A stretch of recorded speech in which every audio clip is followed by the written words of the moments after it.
Oke, masuk ke game secara kuantitatif. Nah, tapi ini sekarang bagian 1 ya. Kita masuk ke bagian 1 dulu. Soalnya pembahasannya agak panjang.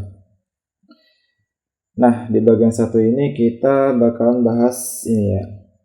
Medan listrik terinduksi.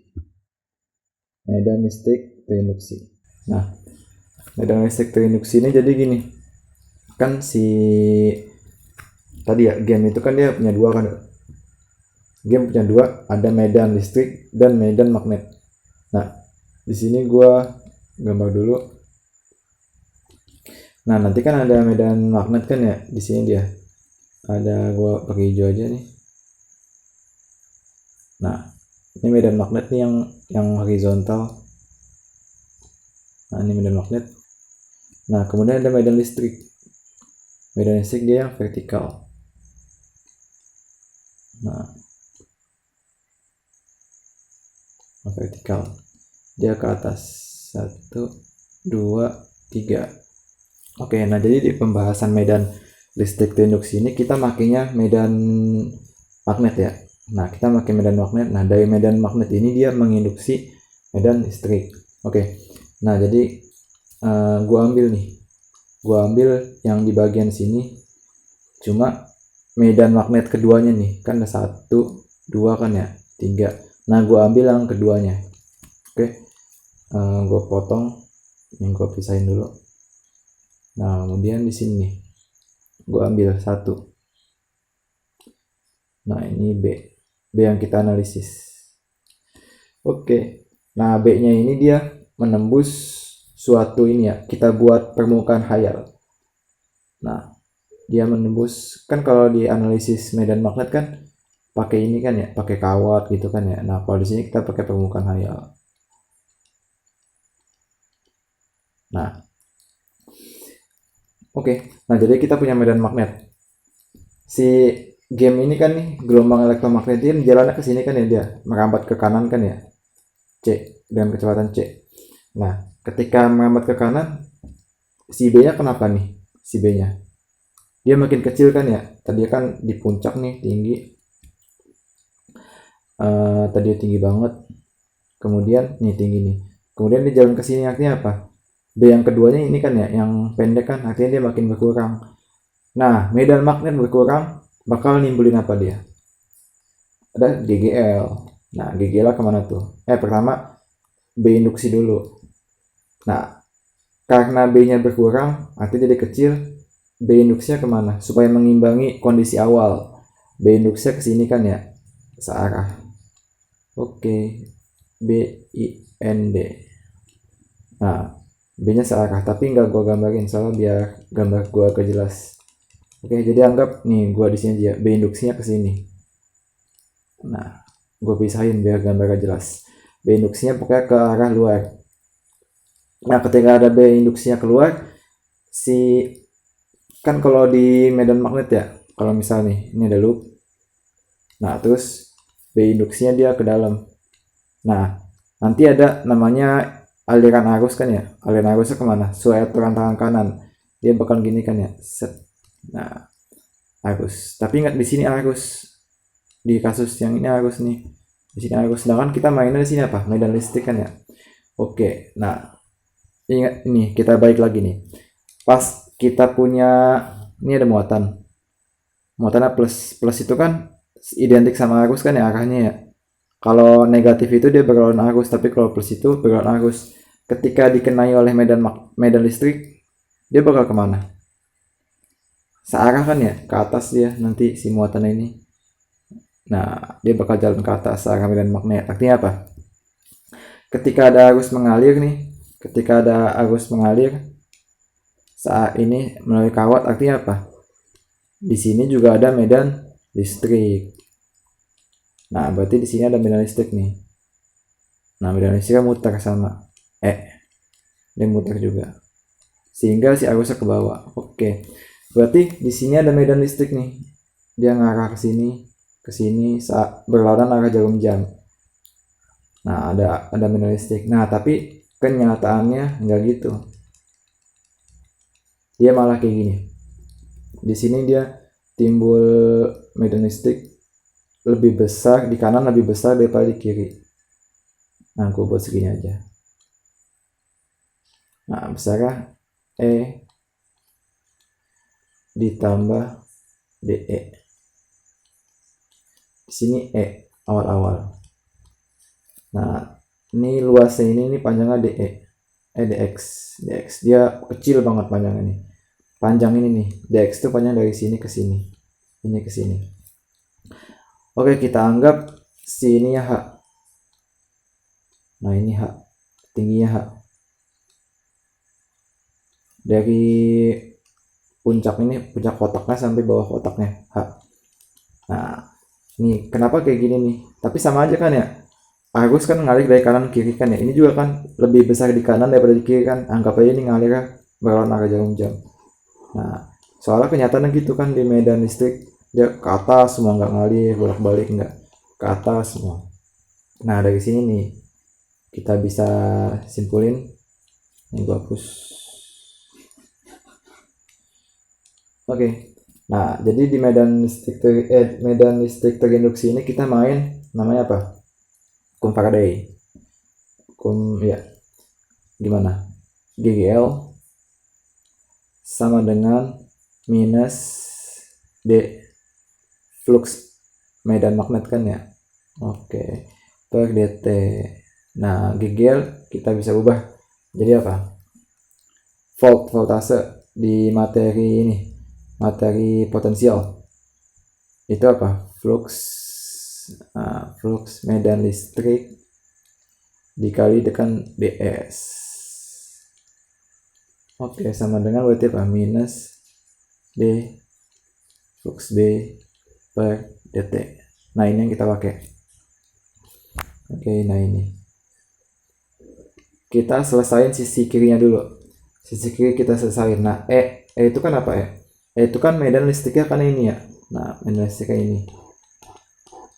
Nah, terus ds itu dia jalur yang dilewati medan listriknya. Si medan listrik ini dia dari sini sampai sini. Medan listrik ini juga dari sini sampai sini. Nah, kalau panjang panahnya nih cuma gua misalin doang. Kalau di kiri itu lebih kecil daripada di kanan. Oke, kalau kita integralin nih.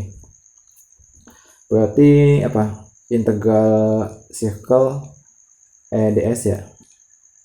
Ds itu kalau kita integralin dia jadi gini. Kan kalau integralin apa? Akhir dikurang awal kan ya. Total akhir dikurang total awal. Jadi plus DE ini medan magnet akhirnya dikali dengan H. Ini lintasannya dikurang dengan apa? H. Nah, ini kalau lu masih bingung nih.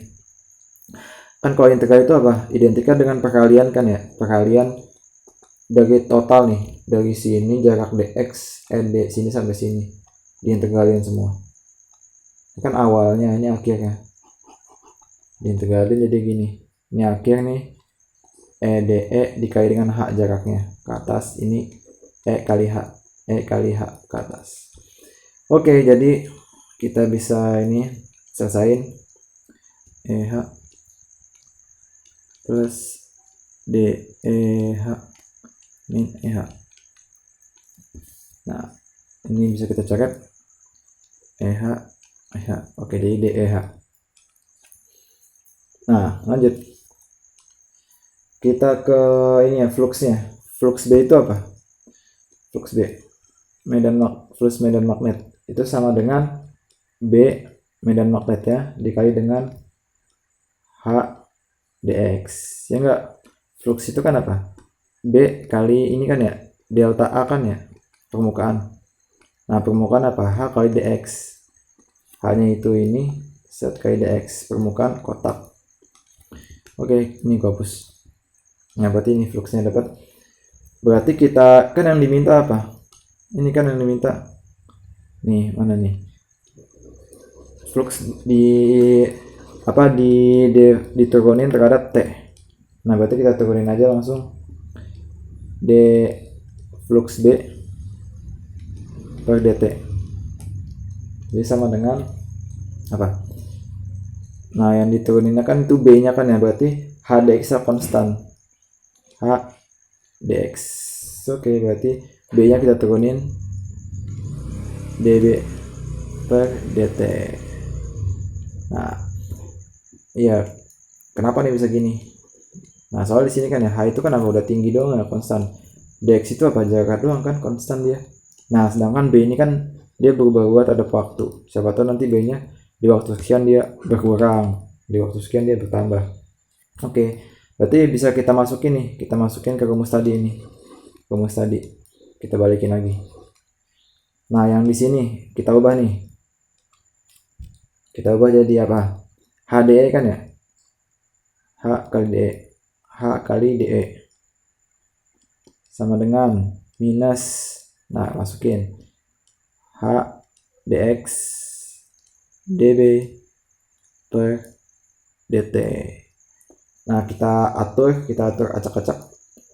Berarti si ini nih, si dx nanti ke bawah. Oke, hanya hilang, coret kali silang. Berarti de per dx ya, de per dx sama dengan minus db per dt. Nah, ini nih rumus yang kepake.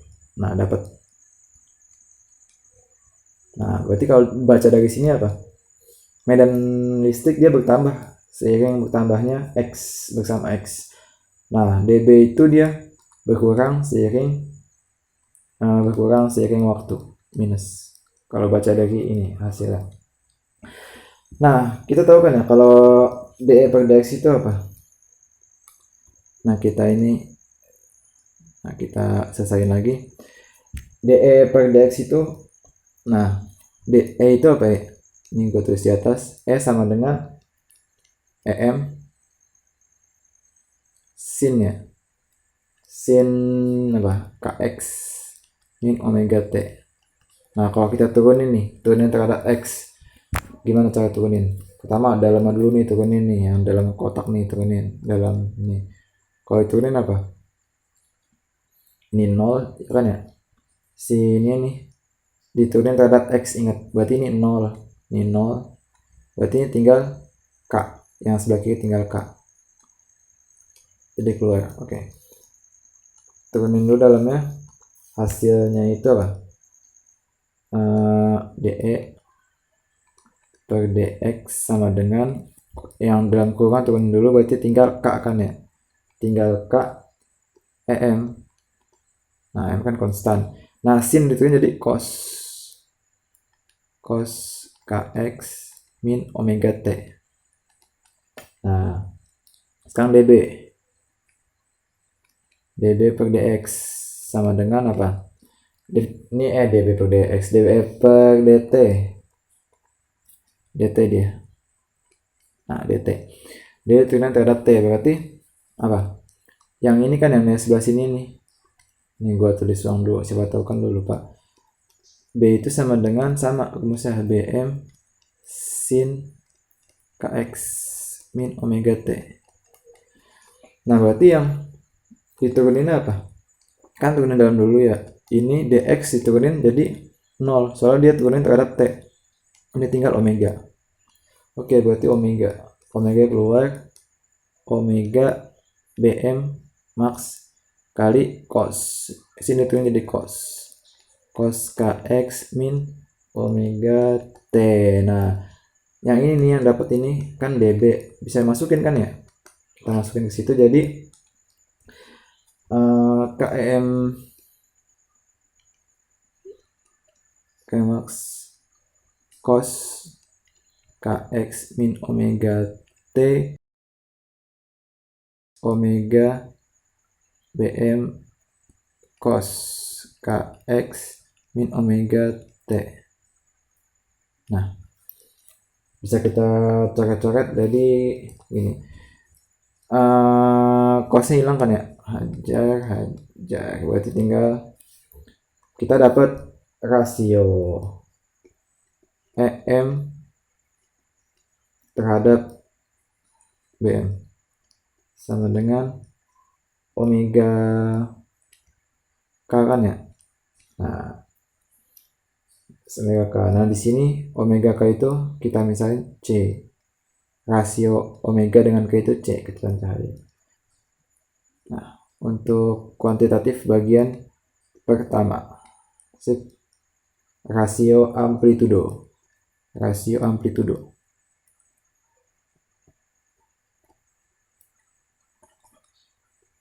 Oke.